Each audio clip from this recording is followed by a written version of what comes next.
If you could teach guys like one thing or two things about women, what would it be? What would you tell them? Don't chase. Don't chase. And don't be afraid of rejection.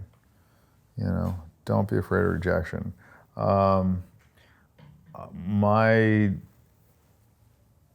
I guess, like, my strategy in college would be every time I would see a hot girl, I'd just go up and talk to her. I didn't care if it was in a fucking grocery store, if it was in a library. Like, if I saw a girl that I found attractive, I would just go talk to her. And I wouldn't go up and say, oh, I think you're beautiful and all that cheesy bullshit. I would just go talk to her about whatever. Like, didn't matter. Just have a conversation with her. See where it went, you know? Sometimes it didn't go anywhere. Sometimes they wouldn't want to give you the time of day.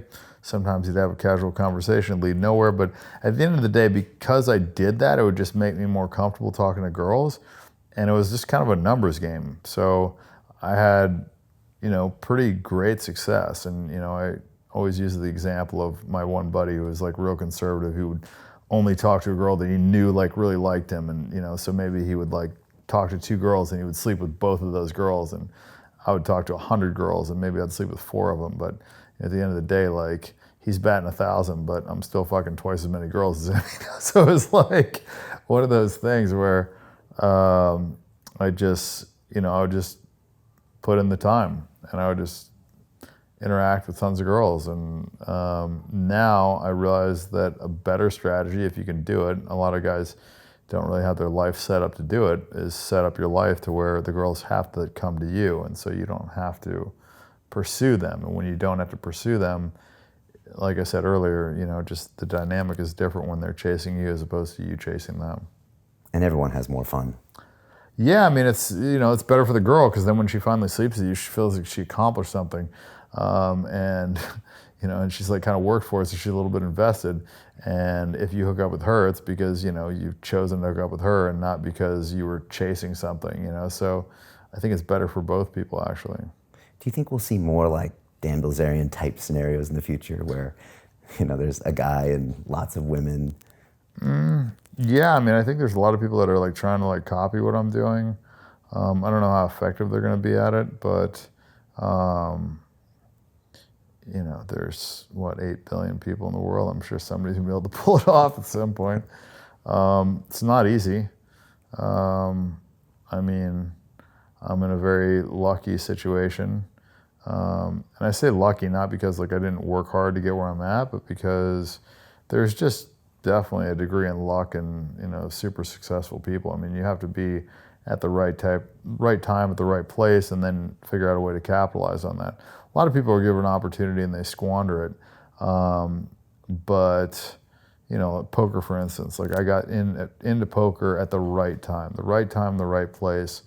And I put in the fucking hours. I mean, you know, the 10,000 hours theory, I logged my 10,000 hours. I paid my dues, playing 18 hours a day, fucking 6-7 days a week, pissing on the laptop while I'm playing 10 fucking tables at a time and, you know, doing all that. And it paid off, you know. There was a grind and it sucked, but then I made a bunch of money and, you know, and I used that money to, you know, hire a bunch of staff, and now I've got, I don't know, I think I have like 90-something people working for me. So, you know, I don't have to spend any time going grocery shopping. I don't make my bed. I don't wash my clothes. I don't, you know, do any of that stuff. So all the time that I spend is on business or hanging out with girls or hanging out with friends or traveling or doing things that I want to do. So I really don't spend any time doing things that I don't want to do. And so I would say that I've lived like 10 lifetimes at least of like a normal person, just because I haven't, like, if you look at a normal person, they spend, you know, 40 hours a week working plus the commute and this and that. And so of their usable time, if you subtract out the 8 hours a day that they sleep and take a shower and take a shit and brush their teeth, like all this stuff that like they have to do, right? Like how much of their day is actually usable? And then of that day, like how much of that are they spending going to work, doing something that isn't anything that they really want to do? Like maybe they're sorting mail, or they're doing TPS reports, or they're fucking flipping burgers, or whatever it is, but it's like something that's not contributing to their life at all. And everything that I'm doing is something that like I want to do and is interesting to me and that's contributing to my life, and, you know, and and then I'm learning something from it or whatever. Even with girls, I mean, every time you interact with a girl, you learn something, you figure out more psychology, you understand why they do, because like it makes sense. Like girls just want to do what they're not supposed to do. Like I feel like they kind of like get off on that. So if you understand that premise and then like the whole competitive piece of it, like the stuff they do, it makes sense if you like understand all that stuff. Still surprising sometimes, but How do you keep them all happy? Like you must have certain. that's hard actually. That is actually probably like the most difficult piece of this, because yeah, I mean you gotta like sleep with all these girls. If you don't, then like they get like upset. So there's like definitely a big sexual obligation, I would say, but you have to like if it's I don't know. It's like I mean, it's kind of, we could go off on this tangent for a while, but the girls, I guess, I think it's like 2 to 3 months, and then they usually just like all get too attached. They can't deal with the situation, but up until that point, you have to kind of like, you can't spend too much time with a girl because then that will accelerate that situation. Then she'll get to the point where she's just too invested and she can't deal with the other girls. So you have to spend like a somewhat limited amount of time with them, but enough time that they're like happy, right? And then you have to keep the rotation so that if, some of them leave, it doesn't matter. And because you're okay with letting them leave and they can date other guys and they can do whatever they want, it makes them not necessarily want to do that as much as if you told them not to and you tried to control them. So it's a whole crazy dynamic. I don't know. It's pretty much like uncharted territory. I was just talking to this girl about this last night. Yeah, you should write a book about this. Yeah. Are there rules? The rule is honesty. That's my one rule. It's like, you have to be honest with me and I'll be honest with you. You can lie to your boyfriend, you can lie to whoever the fuck you want, your friends, I don't care.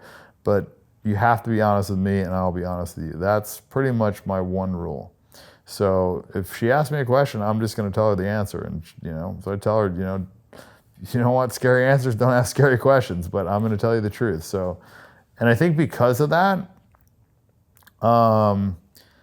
it's weird. I mean, I think they're so unused to that when they ask you a question, like, oh, like, how many girls have you hooked up with this week? And you tell them the truth. Like at first they're just like, what the fuck?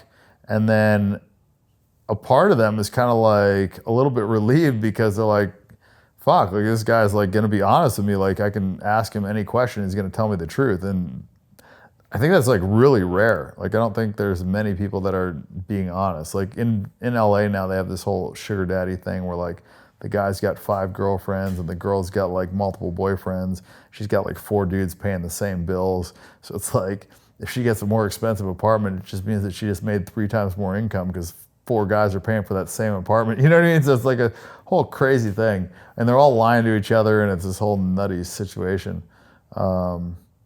But yeah, I think the rarest thing is the honesty. And I think the reason the girls are okay with it, because a lot of people ask that, like why the girls are okay with it, is because of the honesty. And I would choose it too. I would choose honesty over the, possible illusion or the hope of monogamy. You know what I mean? Because they ask me a question, they know I'm going to tell them the truth. So I think there's more value in that than in the pretense of like, I think this guy's monogamous, but I don't know, and I'm going to try and catch him cheating. And I always have it in the back of my mind, like, is he doing that? And then 2 years down the line, they find out that the guy's been cheating on them the whole time. And then they end up like an emotional wreck and, they've been deceived and then they have all this animosity. I never really have like any bad breakups or any like, negative fallouts with girls. Like, yeah, sometimes like they'll implode and they'll get upset, but like I never lied to them and they never like got swindled or like sold a bill of goods. So there's never usually like any animosity at all. So, and I think that's kind of a cool thing.